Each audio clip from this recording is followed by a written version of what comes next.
What is up, everybody? Welcome into another episode here on Wide Eye Sports. We are talking Minnesota Vikings today. We talk Vikings every week. We talk Bears every week. We talk Cowboys every week. Make sure to tune into all those shows. I am the resident Vikings fans. As you can see, two Cowboys fans to my, right on screen, and a Bears fan over here on my left. We talk all of our teams every week. This is our Vikings episode. I got a couple things I want to talk about here. That's I want to say first off, Jonathan Grenard done for the season. We just put him on IR. Shoulder injury. He hurt it a couple weeks ago, and he just re-aggravated it in the Cowboys game, and so a little rough there. So sucks to suck. But Darisaw, Christian Darisaw, I don't know if you guys know, tore his ACL last season. You guys know about that? Nope. Against the Rams. So he tore his ACL against the Rams last season in the Sam Darnold face mask game. We came out to run one play. There was I think there was 27 seconds left, and we had 2 timeouts. And so we got the ball at their 3-yard line or our 3-yard line. So we were going to try to make something happen. We go out, Sam gets sacked, and Christian Darisaw tore his ACL on the same play. And so franchise left tackle tears ACL. He comes back this year, and he's been very wishy-washy. Like, he'll be just randomly questionable, and then he'll miss a random game with the knee, and then he missed the Cowboys game with the knee, and it's just kind of it's starting to worry me a little bit that we are now over a year removed from the ACL, and it's still bugging him. Things are still happening. You're still having to miss a game or two every once in a while because of the knee. So that kind of worries me a little bit. It's a little worrisome. I would like to give a shout out to the Cowboys defense for making JJ McCarthy into 9 once again. So Lit him up. I mean, just absolutely Torch. just I know I'm not trying. I do have a question for you. Yeah. Do you attribute JJ McCarthy's success in that game to the Cowboys defense being god awful, or something that KOC did within the offense as far as changing things to make it easier? So I think it's a whole, it's a team game, and the whole team matters offensively and defensively. So I definitely attribute part of his success to playing against bad defenses, just like I attribute a part of his failures to playing against good defenses at the time, right? When he played against Atlanta, and everybody's like, "Oh my God, he lost to the Falcons." Like, I was like, Atlanta's a good passing secondary. Like, that's he had more yards against them in one half than Baker and Josh Allen did in a full game. So like, I do attribute part of his success 100% to playing against bad defenses, but also 2 weeks ago during the concussion, when he was in concussion protocol, they decided we're going to simplify the game plan. We're going to bring it in. We're not going to worry about your mechanics. We're not going to worry about all that stuff. We'll fix that in the offseason. Just go play football. And I believe that he is playing a lot more free and a lot more well-rounded now than he was then. Like, before, he looked like he was trying to make all the right moves all the time. He was big game hunting. He was trying to push the ball down the field like KOC wanted all the time, and it just wasn't possible. And they, like, the play against early in the game against the Cowboys, he's in the pocket, he gets pressured, he escapes the sack, rolls out left, and then just dumps it to TJ Hawkinson. TJ Hawkinson goes and gets first down. Stuff like that wasn't happening in the beginning of the season. He was getting out of the pocket and then trying to big game hunt down the field and he would throw an interception, right? You're throwing into triple coverage downfield because the route dictates that you throw that. You try to make that happen. So he was trying to force those and make the game plan happen. And now the game plan is, hey, take what they give you. Take the easy throws. And I believe KOC made that change. I don't feel that was a JJ McCarthy went to him and be like, we need to do this. I believe KOC realized, hey, this is a young quarterback, and we need to get him some confidence and let him make the easy throws before we need to teach him to hit layups before we teach him to hit 3-pointers. And it's just like when Phillip Rivers popped back in. First throw of the game, little check down, right down to the sideline. Boom. Get that completion, get that confidence up, and there you go. You got to see the ball go in the hoop sometimes. You just got to see it sometimes. And I really do. I'm still 100% in on JJ McCarthy. The Cowboys have a bad defense. They're still an NFL caliber defense.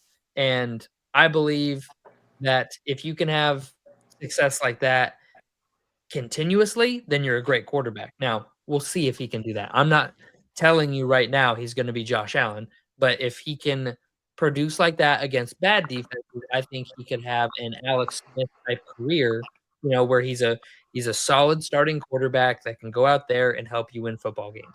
And that's all I want at quarterback. I want that, and I want them to be financially responsible on the cap. Like, So let me ask you a question then. If, let's say, next year starts, we're 4 games in, and he gets injured again, has 2 good games, and then 1 bad game, 1 okay game, and he gets injured again. How are you feeling? Is it like a concussion injury? Is it like a Let's say torn it's like a ACL? 6. We'll give him a 6. He'll probably be out like 4 to 6 weeks. Something So another small. like high ankle sprain. Yeah, something ticky So I would tacky. say that most likely I would start to be worried. If it was like another hip drop tackle situation, I'd be like, okay, like not a lot of that happens on that play. But if he's out and he makes a cut and he rolls his ankle making a cut, high ankle sprain, that worries me 100%. I'm like, okay, we either need to look at the training regimen, we need to look at a new quarterback, we need to look at a way to fix this because this is not working. So he's kind of. I Um, would. So you would. He's on thin ice with you. Maybe a little bit. Injury wise, absolutely. The injuries he has don't put him in the injury prone category for me yet because they're one offs.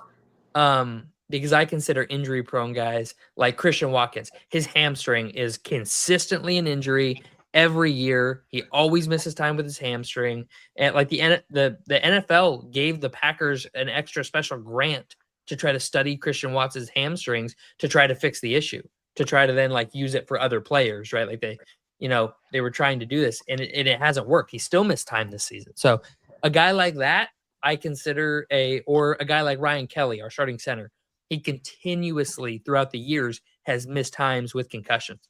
He's had like 9 concussions. So that is an injury prone thing, right? And the Vikings are have a little too much hubris and they believe like our training staff is so good we can help guys stay healthy, which I'm not a huge fan of, but I mean they're paid more than me to make those decisions, so who am I to question them? But yeah, no, he's not on thin ice, but he's skating towards thin ice for sure. He's definitely headed that direction. And then the last thing I want to touch on, and you guys can ask any questions if you have any, is I believe the Justin Jefferson to JJ McCarthy connection issues, they're issues. Like you guys saw in the game, you guys saw it in the Cowboys game, and I've talked about it in a plethora. Either JJ hits him in the numbers or he drops it, or JJ makes an errant pass when Justin Jefferson's open, right? And there was one late in the game on Sunday night where Justin Jefferson was running a crosser and JJ goes to throw and gets lit up as he throws and sails it high over Justin Jefferson's head. There's another one where Justin Jefferson's coming across to the left in the back left of the end zone. JJ hits Justin Jefferson directly in the hands in the end zone and it goes right through his hands and he drops it. And it's like, you can't like it's unacceptable. Like I would be pissed if I dropped that pass, much less you making $36 million dropping that pass.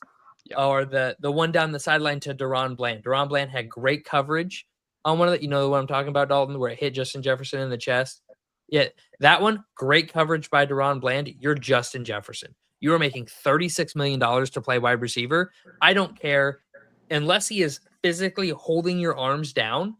That no excuse for why you dropped that ball. Yeah, it's kind of like whenever I would see CD a little bit last year and a little bit this year too, a little more than last year, playing for the flag. Yeah, for sure. You know what I mean? I hate it. And it's like just go for the ball, play for the ball, and you will more than likely get the flag versus playing into your coverage and trying to get a defensive pass interference call. I agree. All right, any more questions before we end the episode? I got a question. Yeah. what do you think is the future of Brian Flores in the Vikings? Do you D think coordinator next year, at least one more season of D coordinator. He has the scheme, he has the guys he wants, he has his personnel. They play well together. They're super tight, and he still has an ongoing lawsuit against the NFL. And I do not believe they will give him a head coaching opportunity Brian while he Flores has. does? Yeah, he's suing the NFL For what? racial misconduct, and he alleges that the Miami Dolphins, when he was head coach, told him he had to lose games or he would be fired, and then he didn't lose games, and they fired And him. then he got fired. Yeah, so Yeah. they were one in. Dalton What? is only asking that because he wants Brian Flores. Yeah, Exactly. The Dolphins were 1-7 that season. He alleges he was told to continue to lose games by ownership and that they wanted to tank, and he told them no, and they said you'll be fired if you don't. And that's still an And- ongoing case. Yeah, it's still ongoing. It has not been resolved. So Well, let's just say it gets resolved. Let's say today. Let's say it just gets resolved. I think he would still whatever. stay. I don't think he would leave next season. If he gets, let's say, like, do you think he gets any head coaching attention? And Yeah, if he for sure. does, do you think he goes? Let's say like I mean, who are some teams in contention So for just new? this has happened already. He got a Cardinals head coaching interview before they hired their current head coach. He turned it down. He said, I don't want to interview for it. So I don't think. I think it would have to Not the be Cardinals anyway. the perfect situation for him to leave. And Okay. I'll throw into your timeline. Yeah.